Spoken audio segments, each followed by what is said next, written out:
Okey, Assalamualaikum dan selamat sejahtera. Untuk hari ini awak akan belajar macam mana nak menjawab soalan bahagian A. Okey, soalan bahagian A ni ada dalam kertas 2. Okey, kertas 2 dia ada 3 bahagian, bahagian A, B dan C. Okey, kita tengok ya. Minggu lepas awak dah belajar mengenai faktor-faktor yang mempengaruhi pertumbuhan bakteria. Jadi, hari ini kita cuba belajar untuk jawab soalan bahagian A. Okey, kita tengok soalan. Rajah menunjukkan satu eksperimen untuk mengkaji kesan suhu terhadap pertumbuhan bakteria, iaitu Bacillus subtilis. Okay, tengok pada gambar rajah. Okay, ada suhu 5 darjah Celsius, ada suhu 37 darjah Celsius, ada suhu 70. Dan ketiga-tiga tabung didih ni kita dah tambahkan dengan 5 cm padu bubur nutrien dan juga 1 cm padu kultur bakteria. Okey, selepas 2 hari, keadaan bubur nutrien dalam setiap tabung uji diperhatikan. Keputusan direkodkan dalam jadual 1. Okey, tabung uji KLM, suhu, okay, cikgu dah baca tadi, dan keadaan bubur nutrien. Kalau untuk K, sedikit keruh. Kalau untuk L, keruh, dan untuk M, sedikit keruh. Okey, nyatakan pemboleh ubah. Okey, macam mana kita nak cari pemboleh ubah kalau daripada gambar rajah? Kita tengok, okey, kalau pemboleh ubah yang pertama, pemboleh ubah dimalarkan. Kalau pemboleh ubah dimalarkan, kita tengok apakah yang sama dalam ketiga-tiga tabung didih. Apa yang sama? Okey, yang sama adalah isi padu bubur nutrien dan juga isi padu kultur bakteria. Awak tak boleh sekadar tulis bubur nutrien ataupun kultur bakteria. Kita kena tulis apa parameter kat depan. Jadi kalau dalam hal ni, parameter kat depan tu adalah isi padu. Okey, itu untuk pemboleh ubah dimalarkan. Cikgu, kalau nak letak kapas boleh tak? Nak buat apa kapas? Okey, tak berkaitan sangat pun sebenarnya. Okey, lebih baik adalah lebih tepat kita ambil nutrien, bubur nutrien ataupun kultur bakteria. Okey, isi padu bubur nutrien ataupun isi padu kultur bakteria. Okey, itu pemboleh ubah dimalarkan. Kalau yang dimanipulasikan, pemboleh ubah yang dimanipulasikan ni sebenarnya kita boleh tengok daripada jadual terus. Iaitu yang mana? Yang ni, suhu. Sebab yang ini suhu. Ada 3 suhu yang berbeza. Okay, awak kena ingat pemboleh ubah dimanipulasikan adalah pemboleh ubah yang kita yang tentukan. Kita yang decide kita nak suhu berapa. Okay, so suhu kita ambil, pemboleh ubah dimanipulasikan kita ambil daripada jadual pemboleh kan, kita ataupun kita boleh daripada jadual, daripada gambar rajah. Okay, suhu yang berbeza. So itu adalah pemboleh ubah yang dimanipulasikan. Okay, kalau yang bergerak balas, kita ambil daripada yang belah sini. Yang belah kanan ni. Keadaan bubur nutrien. Okay, cikgu highlight. Okay. Keadaan bubur nutrien ini adalah pemboleh ubah bergerak balas. Suhu ni pula adalah pemboleh ubah yang dimanipulasikan. Okay. Okay, faham Okay, yang dimanipulasikan. Okay. Yang dimanipulasikan adalah suhu, bergerak balas adalah keadaan bubur nutrien. Okey, ataupun kita ambil directly daripada jadual ataupun kita boleh tulis juga pertumbuhan bakteria. Okey, apa beza antara dua ni?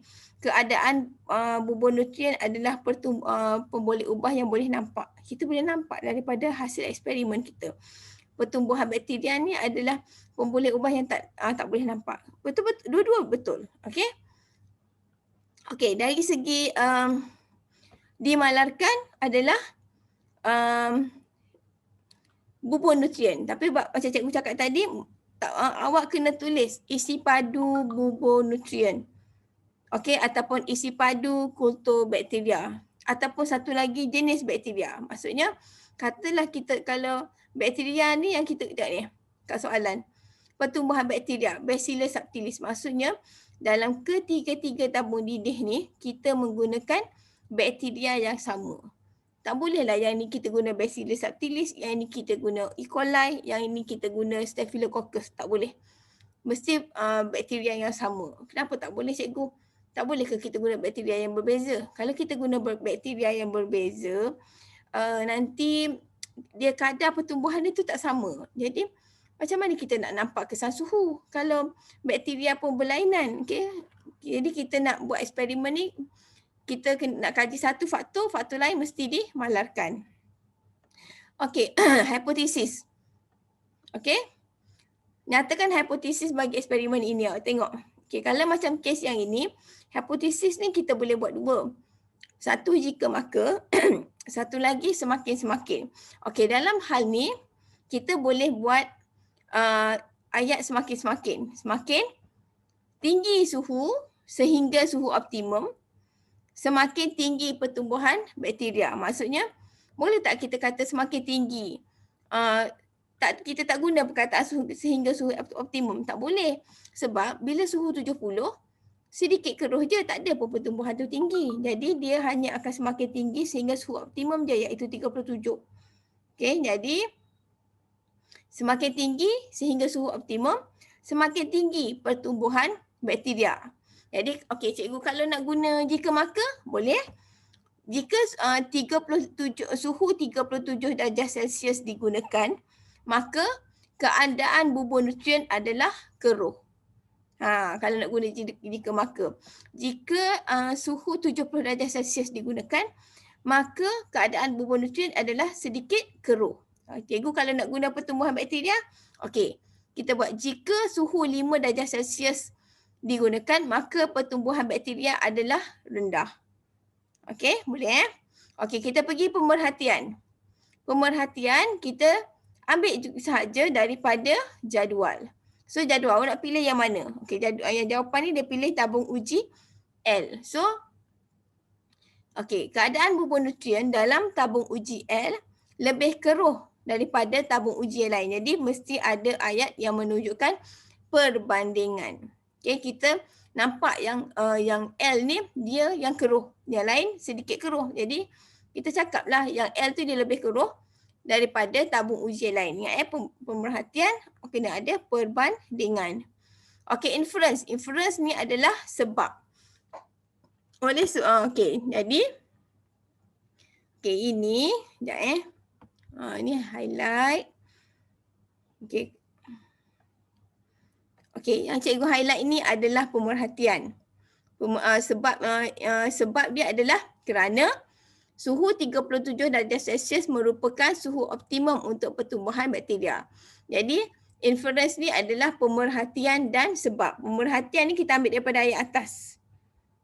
Okey, so keadaan bubur nutrien dalam tabung uji L lebih keruh daripada tabung uji lain. Kita salin daripada yang atas kerana suhu 37 darjah Celsius merupakan suhu optimum untuk pertumbuhan bakteria. Okey.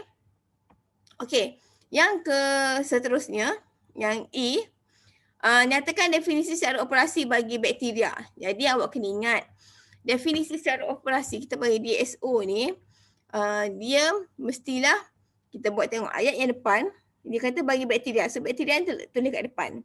Okey, bakteria ni sebenarnya apa? Dia adalah sejenis mikroorganisma. Okey, lepas tu kita letak yang menyebabkan. Okey, apa pemerhatian bagi bakteria? Okay, jadi kita tengok.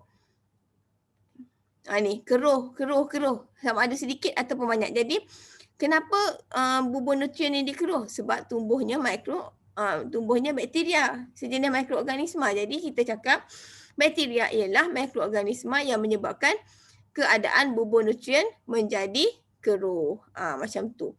Okey, so sekarang ni cikgu dah tunjukkan cara untuk jawab soalan bahagian A untuk yang pertama. Jadi cikgu harap awak akan cuba jawab untuk muka surat yang lain. Okey?